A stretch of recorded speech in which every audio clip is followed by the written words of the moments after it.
예, 대단히 감사합니다. 벌써 한 해가 다 지나갔네요. 오늘이 2018년도 마지막 지키는 주일 일부 예배입니다. 우리 부모님들과 렘넌트를 지금 키우고 사역하는 분들이 어떻게 하면은 우리 자녀를 정말 참 성공자로 세울 수 있을까?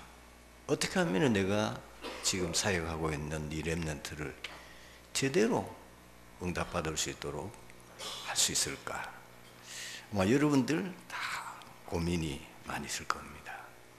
특히 자녀인 경우에는 부모가 막 동기가 생기고 또 거기에 대한 막 욕심도 생기고 내 자녀를 잘 키워야 될 건데 내 자녀를 훌륭하게 키워야 될 건데 우리 자녀 참 성공하도록 해야 될 건데 이런 것으로 인해 가지고 자기도 모르게 자기 막 열심 그리고 자기 기준을 가지고 하기 쉽습니다. 그게 이제 우리가 가장 조심해야 될 함정입니다. 어저께 본 제가 중직자 편지 가운데 너무너무 마음 아프고 참 가슴 아픈 사연이 나와 있었어요.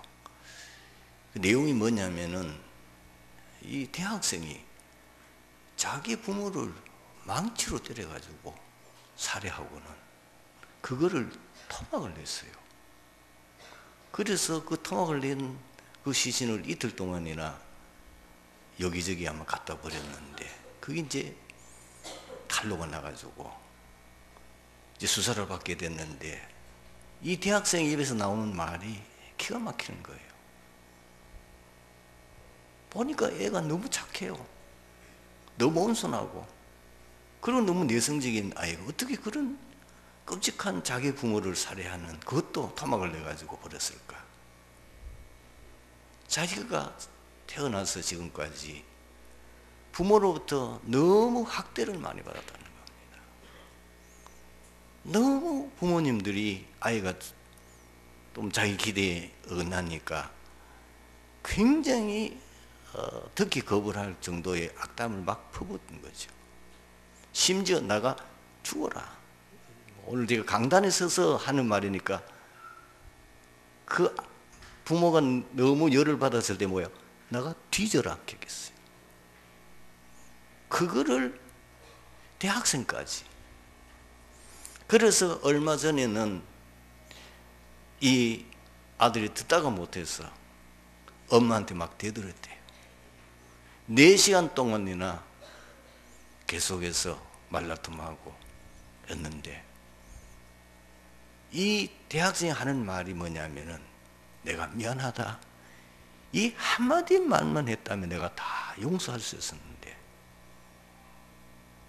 한마디도 잘못했다, 미안하다 말을 하지 않더라는 겁니다. 여러분, 그 부모의 마음이 자녀가 잘못되기를 바랐겠습니까? 저는 그렇게 생각하지 않거든요.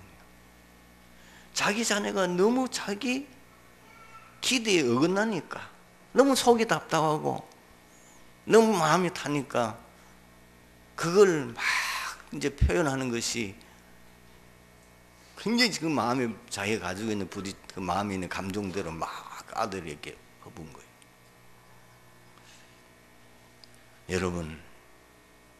여러분 오늘 렘넌트를 키우고 있는 부모님들이나 또 우리 렘넌트 사역하고 있는 사역자들은 기준을 바꿔야 돼요.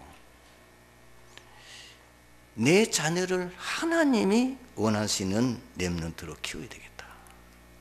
내 기준이 아닙니다. 내가 원하는 자식이 아니에요. 내 기준이 아니에요.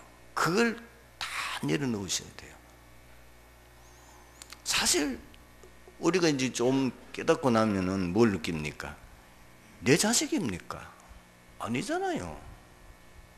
하나님이 내게 선물로 주신 거지 내 자식이 아닙니다. 이걸 놓치면 안 돼요. 하나님이 나에게 그 아들을, 자녀를 내게 선물로 주셨어. 하나님이 원하는 자녀로 키우기를 원하시는 거예요. 그래서 여러분들은 하나님이 원하는 렘넌트가 어떤 렘넌트겠어요? 절대제자입니다. 그리고 영적 서밋입니다. 여러분, 세상 서밋은 될 수 없을지 모르지만은 영적 서밋은 누구든지 될 수 있어요. 사실 영적 서밋이 세상 서밋을 능가하잖아요. 그게 창세기 41장 38절 아닙니까? 너처럼 여호와의 신에 감동된 자를 우리가 어떻게 찾으시지요? 세상 모든 서밋이 다 달라들었는데도 바로의 꿈 해몽하는 자가 없어요. 그리고 그 바로의 꿈 앞으로 반드시 하나님이 성취할 재앙을 막을 대책을 말하지 못했어요. 그런데 영적 서밋인 요셉은 간단히 해결했어요.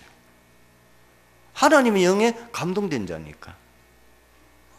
하나님의 영에 감동되진 영적 서밋보다도 더 높은 서밋은 없습니다. 그리고 우리는 우리 후대를 어떻게 키워야 되느냐? 우리 자녀를 어떻게 키워야 되느냐? 복음의 증인. 복음은 완전하고, 복음이니까 충분하고, 복음은 모든 것이구나. 그 안에 지혜식 모든 것이 감추어져 있다. 복음이 인생 모든 문제의 답이다. 라고 모든 불신자들이 얘기할 만큼 정연되도록 키우면 됩니다. 그것이 간단한 거는 영적 서밋이 되면 돼요. 다시 말하면 우리 지금 키우는 렘넌트들, 내 자녀가 복음 각인 뿌리 체질되어 버리면 우리가 상상을 초월할 만한 하나님의 복음의 능력이 늘 함께 하거든요. 그러면은 당연히 뭐요? 기능 서밋이 되는 거예요. 그러면은 어느 때는 모든 세상 사람들이 깜짝 놀라서 이 렘넌트를 보고 하나님의 살아계심을 고백할 수밖에 없는 요셉처럼 되어버리는 거예요. 요셉이 아무도 해몽하지 못하는 꿈을 해몽했을 때에 그까지는 그랬는데도 그럴 수 있죠. 그런데 요셉이 해몽한 그대로 뭐죠? 7년 풍년이 닥치는 거예요. 뭐 그건 또 이해할 수 있어요. 어쩌다 보면 뭐 그걸 맞출 수 있겠지. 그 다음에 뭐요? 딱 7년 풍년이 들고 난 이후에는 뭐요? 7년 흉년이 들기 시작하는데 첫 해는 그런 데 견디어요. 둘째, 셋째 가면 갈수록 뭐죠? 이야, 요셉이라는 인물이 진짜 보통 인물 아니구나. 정말 하나님의 감동된 사람이요. 우리가 도저히 따라갈 수도 없는, 우리와는 아예 상대가 되지 않는 인물이구나. 애굽뿐만 아니고 뭐죠? 그 근동 지방에 흉년이 드니까 모조리 뭐요? 먹고 살아야 되니까 양식사로 와야 돼. 누구 앞에 와야 됩니까? 요셉 앞에 와야 돼. 그러니 완전히 세계복음화 되는 거죠. 이야, 요셉이 있는 저 하나님이 정말 우리가 믿어야 될 참 하나님이시구나. 우리가 믿는 이 신은 가짜다. 이건 아니다. 이렇게 요셉이 살아있을 동안에 뭐 특별히 나가서 뭐 전도지 들고 집집마다 돌아다니면서 복음 전할 필요가 없는 거죠. 완전히 문화 서밋이 되어버리니까 전 세계가 다 알게 되는 거예요. 제가 보기에는 그 사건을 통해서 많은 사람들이 하나님을 믿었을 겁니다. 설사 믿지 않는다 하더라도 하나님이 살아계심과 하나님이 정말 우주 만물을 창조하시고 우주 만물을 주장하시는 하나님이라는 사실을 인정할 수밖에 없었을 겁니다. 두 번째, 여러분들이 렘넌트를 키우는 데 있어 가지고 내 능력은 안 됩니다. 이병철 씨가 말했잖아요. 안 되는 거 있다. 자식이 내 마음대로 안 된다. 세 가지 얘기했다니까요. 이분이 이제 뭐 우리 한국의 최고와는 재벌이니까 이제 운동을 하는데 골프를 치는 거죠. 그 골프가 마음대로 안 돼요. 한 가지 뭐냐면은 그 당시에 미원 미풍, 미원은 우리가 미원 회사에서 나온 건데 그 우리가 지금 조밀 아닙니까? 미풍은 삼성에서 만들었는데 그 삼성이 어마어마한 힘을 투자했는데도 미풍을 못 이기는 거예요. 맛이 다르니까. 이 세 가지 얘기한 게 뭐냐? 자식은 내 마음대로 안 된다. 그건 여러분 잘 아시는 것처럼 그 이병철 씨 막내 딸은 미국에서 공부하다가 자살했거든요. 여러분 뭘 해야 되느냐? 하나님의 은혜로 됩니다. 그리고 하나님의 능력으로 돼요. 정말 하나님 앞에 쓰임받는 렘넌트는 사람의 노력으로 되는 게 아닙니다. 사람의 능력으로 되는 게 아닙니다. 하나님의 은혜로 되고 하나님의 능력이라 해야 되고, 그렇다고 하면 여러분들이 뭐 얘기해요? 기도해야죠. 기도밖에 없습니다. 정말 하나님께서 내게 선물로 주신 이 자녀, 하나님께서 내게 중요한 사명으로 맡겨진 이 렘넌트, 나는 바르게 키울 능력이 없습니다. 나는 바르게 키울 힘이 없습니다. 내 노력으로 안 됩니다. 하나님의 은혜 주시옵소서. 여러분, 복음은 절대로 인간의 노력으로나 방법으로 깨달아지는 게 아닙니다. 그래서 에베소서 2장 8절에 뭐라고 얘기합니까? 너희가 그 은혜가 뭐죠? 하나님의 은혜로 인하여 구원을 받았나니 이것이 너희에게서 난 것이 아니요 하나님의 선물이라고 했어요. 믿음은 인간 노력으로 안 돼요. 하나님 은혜 주셔야 돼요.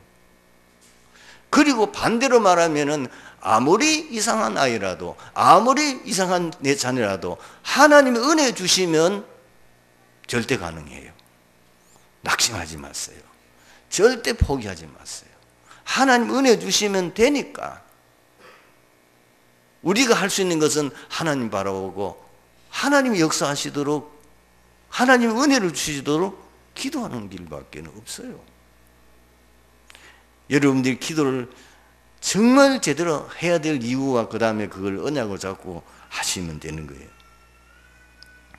그리고 세 번째로 여러분들이 이제 우리 후대를 키우는 데 있어 가지고 마음에 담아둬야 될 건 뭐냐면은, 나도 모르게 자꾸 내 욕심, 내 기준, 내 동기가 나온단 말이에요.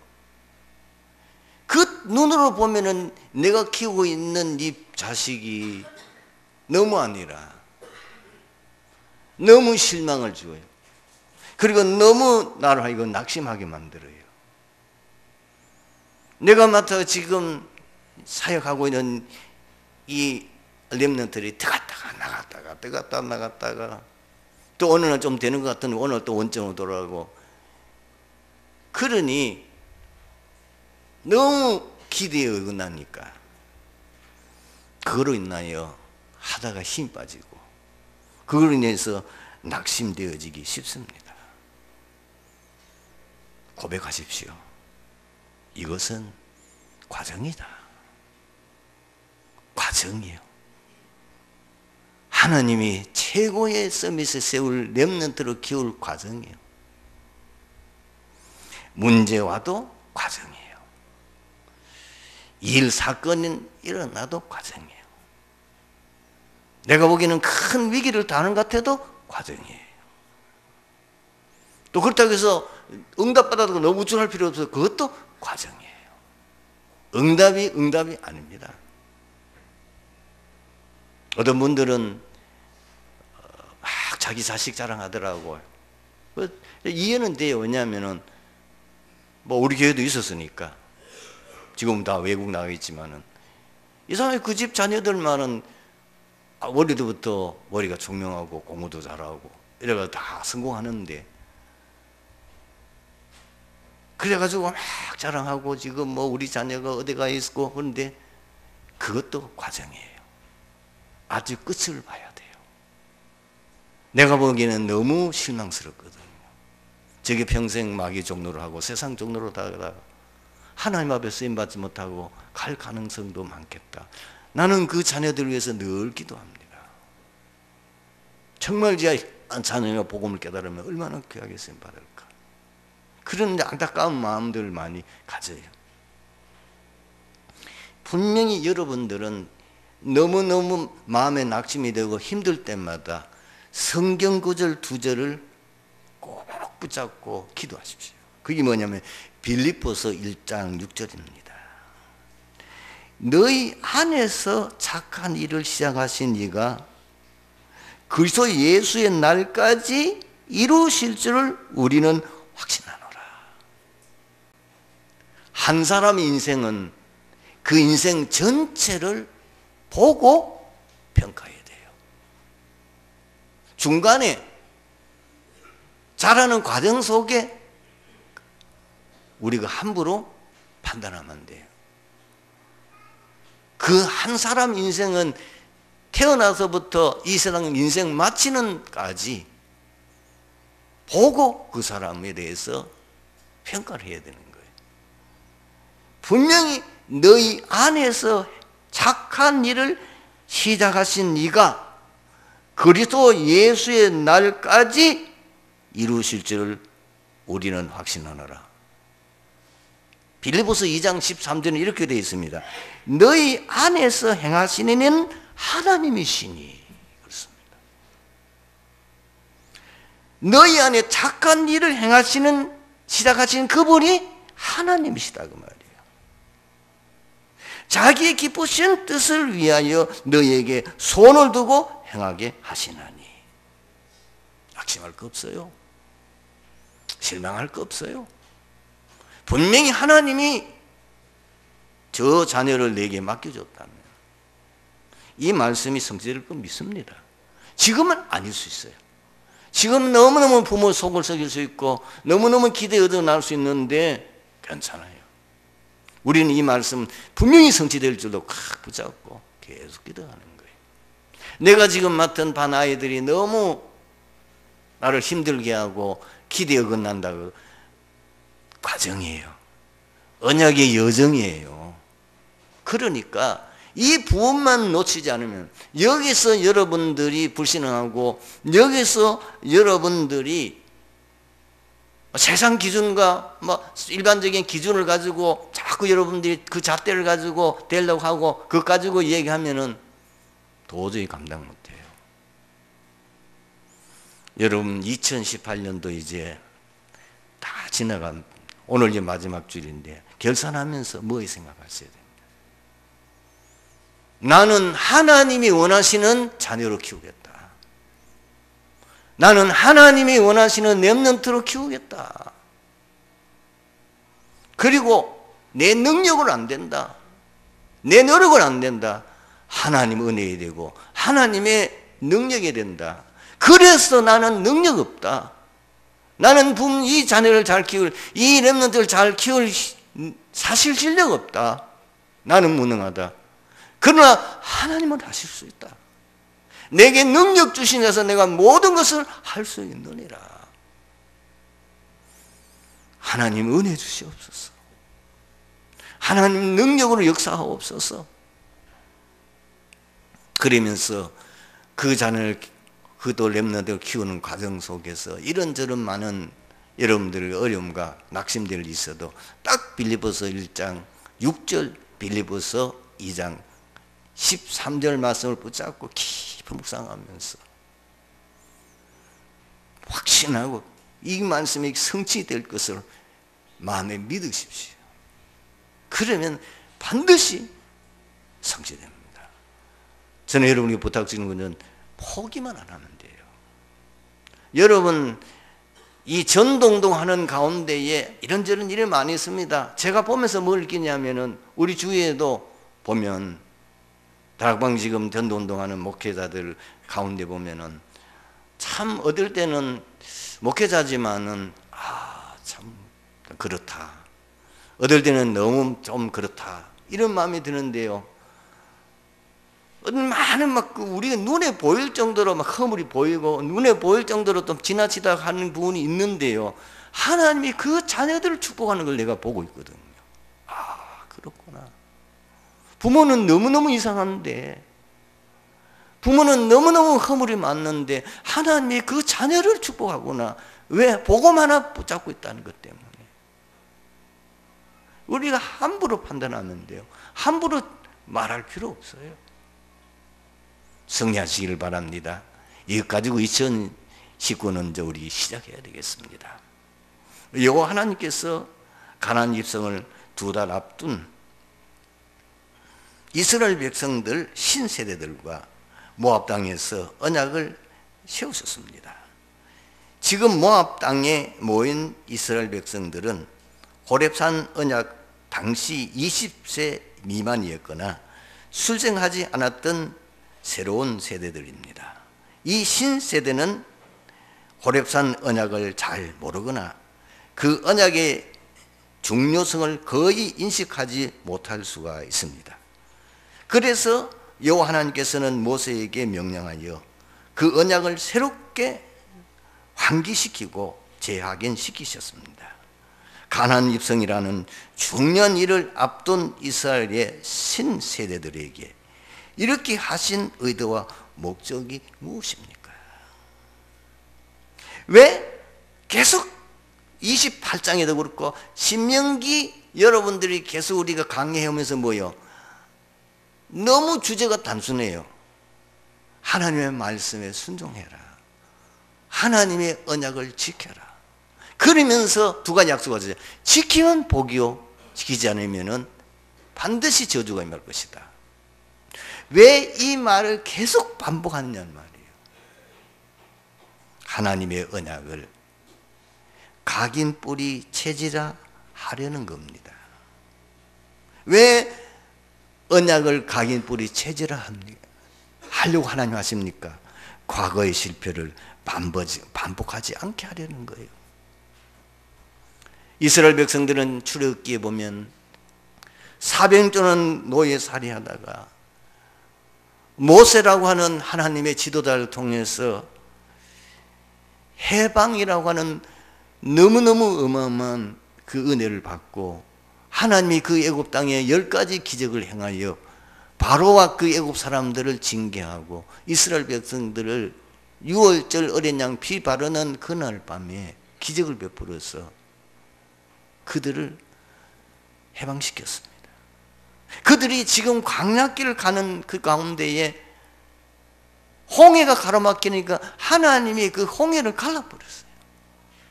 도저히 우리로서는 과학적으로는 이해 안 되는 거.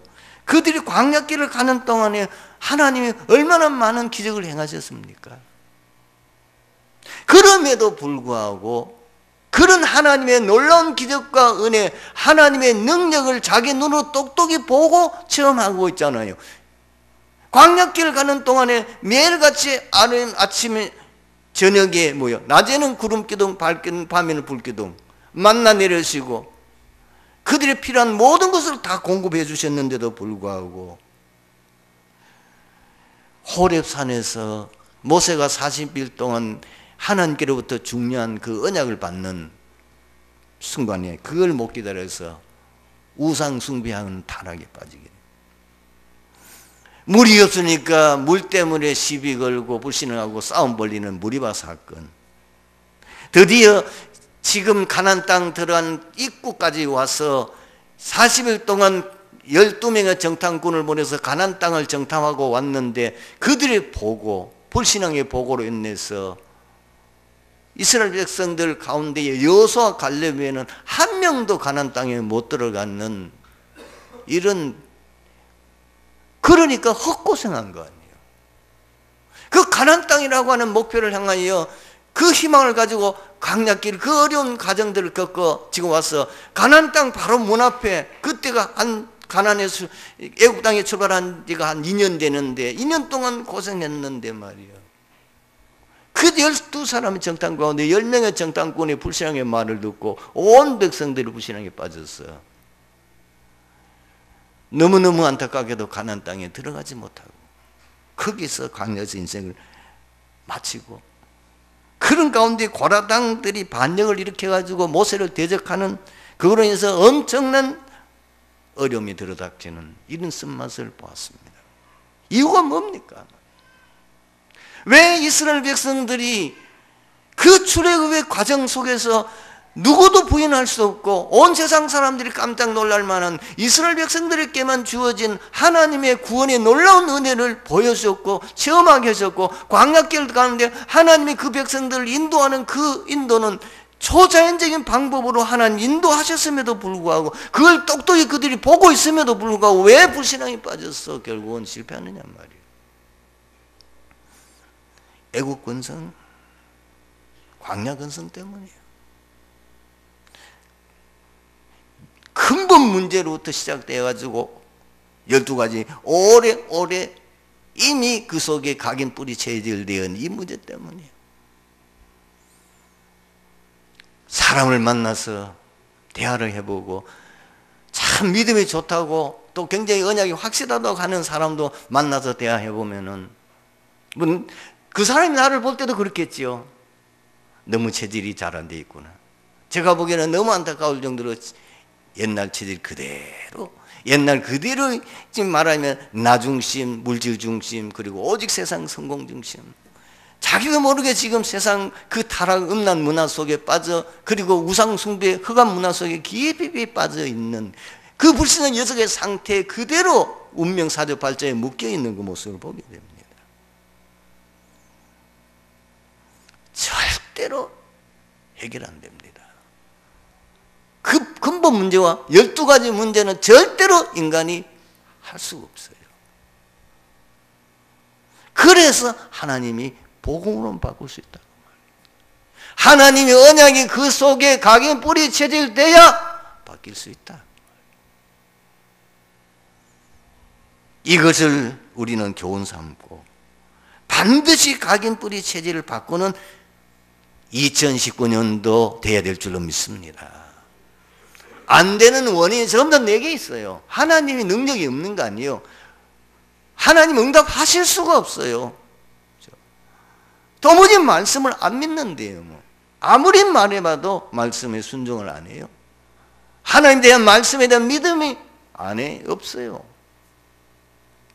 두 번째로 모세가 하나님의 은혜로 점철된 이스라엘의 과거 역사를 언급한 의도가 무엇입니까? 모세가 간략하게 세 가지 하나님 놀라운 은혜를 말했잖아요. 그것이 바로 오늘 본문 2절에서 8절인데 한 가지가 뭡니까? 지금 얘기했던 출애굽의 구속 사건, 10가지 기적, 광야에 지금 인도하는 사건. 오늘 본문에 뭐라고 그랬어요? 그들이 40년 동안 광야 생활하는데도 옷도 낡아지지 않았어요. 이게 기적 아니에요. 40년 동안 입은 옷이 그대로라니까. 신발도 헤어지지 않았다니까. 40년 동안 그 길을 걸었는데도 그 신발이 그대로라. 이 기적 중에 기적이 아닙니까? 만나 주셨죠. 매출하게 주셨죠. 물이 없을 때는 하나님 반석에서 생수가 솟아나게 하셨죠. 그리고 아모리 족속과 전투를 통해서 그 아모리 족속들을 다 정복했잖아요. 여러분, 거기에 기적이 뭔지 압니까? 이스라엘 군인 가운데는 한 명도 전사한 사람이 없어요. 기적이요.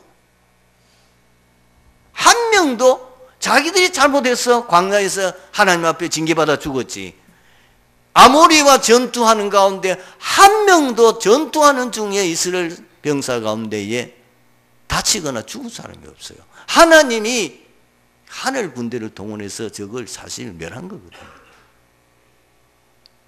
뭘 말합니까? 하나님께서 반드시 한 번 언약하신, 맺으신 언약은 반드시 성취하신다는 거예요. 이걸 지금 모세가 이스라엘 백성들에게 심으려는 거예요. 그리고 우리는 뭐냐? 우리가 과거에 받은 하나님의 큰 은혜를 잊지 않고 기억하는 것이 우리의 믿음을 지키는 비밀이에요. 그것이 감사의 조건이에요. 아, 그렇구나. 그것이 순종의 이유예요. 아, 하나님 말씀대로 순종했을 때 하나님이 이런 은혜를 주셨구나. 그것이 바로 헌신의 발판이 되는 겁니다. 그래서 시편 116편 12절을 보면 내게 주신 모든 은혜를 내가 하나님께 여호와께 무엇으로 보답할까? 진짜 여러분들이 과거에 받은 은혜 생각하면요, 어떨 때는 낙심되더라도 그래, 지금보다도 훨씬 더 어려운, 지금보다도 더 내가 어려운 위기에, 그리고 내가 정말 문제 속에 빠졌는데도 하나님이 그때도 나를 거기서 건져주셨지 않느냐, 거기서 하나님 응답하셨지 않느냐. 여러분, 그때의 믿음이 회복되는 거예요. 아, 그래, 기도하면 돼. 진짜 하나님 말씀 붙잡고 순종하면 돼. 분명히 하나님이 나에게 약속하신 그 말씀은 성취돼. 여러분들이 자꾸 놓치는 부분이 뭐냐면 이거예요. 과거에 받은 은혜, 우리가 받은 응답 너무너무 많은데 그 받은 은혜를 자꾸 잃어버리는 거예요. 그걸 잊어버린단 말이에요. 거기서 우리가 실수하는 거예요. 세 번째는 하나님께서는 언약의 말씀을 우리에게 주신 목적을 알기를 원하는 겁니다. 여러분, 많은 신자들이 언약의 말씀에 대해서 틀린 생각을 가지고 있어요. 어떤 생각이 있냐? 부담이다. 막 자유롭게 그냥 사는 것이 좋은 줄 아는데 그것이 짐으로 생각하고 나를 속박하는 걸 생각하거나, 그렇지 않으면 거기에 대해서 하나님에 대한 원망, 그러니까 부정적인 생각, 불신앙적인 생각을 하게 되는데, 하나님 왜 우리에게 말씀, 언약을 주시고 그 말씀을 지키기를 원하느냐? 그 말씀에 따라 순종하는 것이 사실은 참 자유와 평안과 행복과 형통한 길이기 때문입니다. 분명히 여호수아서 1장 7절 8절을 보면 이렇게 기록되어 있지 않습니까? 하나님이 직접 여호수아에게 말씀하셨어요. 내 종 모세가 내게 명령한 그 율법을 다 지켜 행하고 우러나 좌로나 치우지 말라. 그리하면 어디로 가든지 형통하리니. 8절에는 이 율법의 책을 내 입에서 떠나지 말게 하며 주야로 그것을 묵상하여 그 안에 기록된 대로 다 지켜 행하라. 그리하면 내 길이 평탄하게 될 것이며 내가 형통하리라. 복 있는 사람은 어떤 사람이지요? 여호와의 말씀을 즐거워하여 그 말씀을 주야로 묵상하는 자로다. 저는 시냇가에 심은 나무가 씨를 쳐 과실을 맺으며 그 잎사귀가 말을 하며 그 하는 모든 일이 다 형통하리로다. 분명히 말씀하고 있습니다. 여호와의 도에 행하는 자마다 복이 있도다. 시편 128편 1절 2절도 마찬가지요. 내 손이 수고한 대로 먹을 것이라. 하나님께서 왜 우리에게 언약의 말씀을 주셨습니까? 우리를 짐주으려고, 우리를 힘들게 하려고, 우리에게 괴로움을 주려고요? 아닙니다. 우리들에게 복을 주시려는 겁니다. 오늘 본문 마지막 9절을 보면 그런즉 너희는 이 언약의 말씀을 지켜 행하라. 그리하면 내가 하는 모든 일이 형통하리라. 오늘 말씀의 결론을 맺습니다. 한 해를 보내며 자신을 점검하고 갱신하며 결단하는 해야 될 것이 무엇이겠습니까? 우리가 반드시 각인뿌리 체질을 하여 평생 누려야 할 것은 오직 복음입니다. 오직 그리스도, 오직 하나님 나라, 오직 성령 충만입니다. 그리고 항상 감사, 순종, 헌신, 믿음을 새롭게 할 수 있는 비밀이 무엇입니까? 지금까지 주신 하나님의 은혜를 잊지 않고 기억하고 묵상하는 것입니다. 세 번째, 하나님께서 주신 복을 풍성히 누리는 비밀이 마태복음 6장 33절과 예수 그리스도께서 부활 승천하신 후에 주신 그 메시지를 언약으로 잡고 실천하는 거예요. 그걸 더 여기서 말하면 뭐예요? 마태복음 6장 33절 말씀. 너희는 먼저 그의 나라와 그 일을 구하라. 그리하면 이 모든 것을 내가 너희에게 더하여 주시리라. 그 속에 예수님이 말씀하신 사도행전 1장 1절, 3절, 8절 그리고 부활 승천 메시지 다 포함되어 있어요. 그 언약을 다 붙잡고 실천하는 거예요. 승리하게 되기를 주님 이름으로 축원합니다. 기도하겠습니다. 하나님 감사합니다. 한 해를 보내고 이제 새해를 맞이하는 중요한 전환점에 우리 모든 성도들이 한 해를 돌아보며 점검하고 새롭게 시작하는 어떻게 우리가 무엇을 가지고 시작해야 될 것인지 오늘 말씀 속에서 2019년도 걸어가야 될 우리의 방향과 우리의 인도받아야 될 중요한 언약을 붙잡는 축복의 시간이 되게 하옵소서. 주 예수 그리스도의 이름으로 기도하옵나이다. 아멘.